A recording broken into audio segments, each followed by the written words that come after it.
ciidanka qalabka sida ayaa maanta waxa ay xukun dila ku fulisay laba dhagar qabe oo ka tirsanaa argagixisada al-shabaab kuwaasoo lagu soo eedeeyey laguna helay inay dileen nin nabadoon ahaa. cabdulqaadir ciise cali ayaa warbixintan inoo diyaariyey. cabdiraxmaan ciise cali fiidow iyo xasan cali xasan keerow ayaa al-shabaab kaga biira degmooyinka daynile iyo waajid horaantii 2011 iyo dabayaaqadii 2010.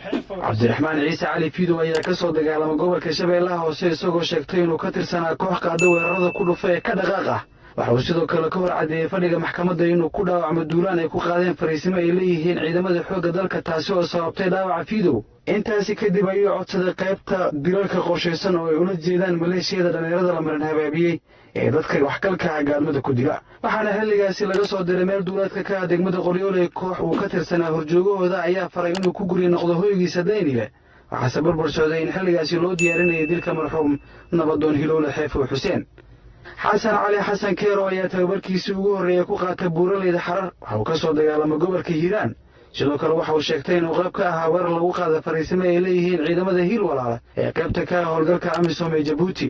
keerow ayaa codsaday in loo wareejiyey qaybta dilalka qorshaysan isagoo xilligaasi fursad u arkayay ku noolaashiyaha magaalada. waxa keliya uu yaqiino ayaa ahayd daadinta dhiigga si uu u maareeyay nolosha magaalada. labadan dhagar qabe ee lagu fuliyey xukunka dilka ayaa sidoo kale soo wada galay magaalada muqdisho dabayaaqadii 2016 balse waxay wada galeen howl dhakrid ah iyagoo nolosha u aqoonsaday nabadoon hilowle xeefow xuseen. labadii bishii 11aad sanadii 2016 ayaa iyagoo baxsada ciidamada amniga ku dhaawaceen suuqa weyn ee degmada wadajir xilligaasoo gacmahooda ka qoynaa dhiigga marxuum nabadoon hilowle xeefow xuseen. dowladda soomaaliya ayaa ka gudatay waajibaadkeeda waxayna u fidisay daryaal caafimaad kadib ayaa eedooda lagu wareejiyey xafiiska xeer ilaalinta halkaasi oo ay joodintooda kadib maxkamadda horgeeyeen dembiyada loo haysta labada dhagar qabe.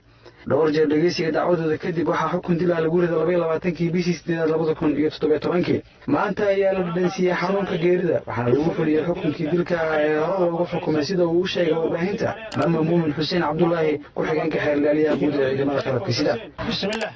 taariikhdu markay ahayd 3 bishii 8 2017 maxkamadda darajada koobaad ciidamada qalabka sida waxay markii saddexaad u fadhiisatay dacwad ciqaabeedkii loo heestay eedaysanayaal.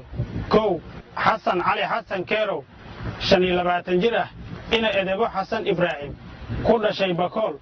2 cabdiraxmaan ciise cali fiidow 22 jir ah ina shukri sheekh siyaad ku dhashay xamar kuwaas oo xafiiska xeer ilaalinta ciidamada qalabka sida ku soo eedeeyey in ay ka tirsan yihiin kooxda al-shabaab una qaabilsanaayeen fulinta dilalka ay kooxda qorshayso iyagoo si bareer ah u dilay marxuum nabadoon hilowle xeefow xuseen.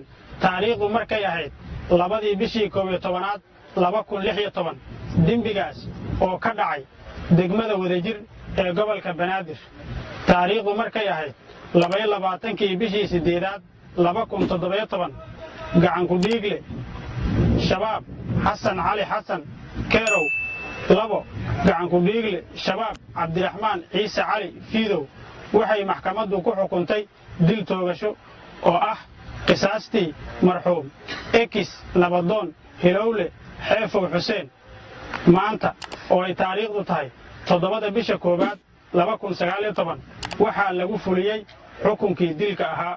wabillahi tawfiiq. tugashada ayaa ka dhacday fagaaraha cadaaladda ee iskool booliisiya waxaana safaf dheer u galay qeybaha kala duwan ee ciidamada qaranka mas-uuliyiin dowladeed oo ay ugu horeeyaan guddoomiyeyaasha maxkamadda ciidamada xeer ilaalinta ciidamada amniga dowladda hoose iyo dadyo kale ayaa halkan goobjoog ka ahaa.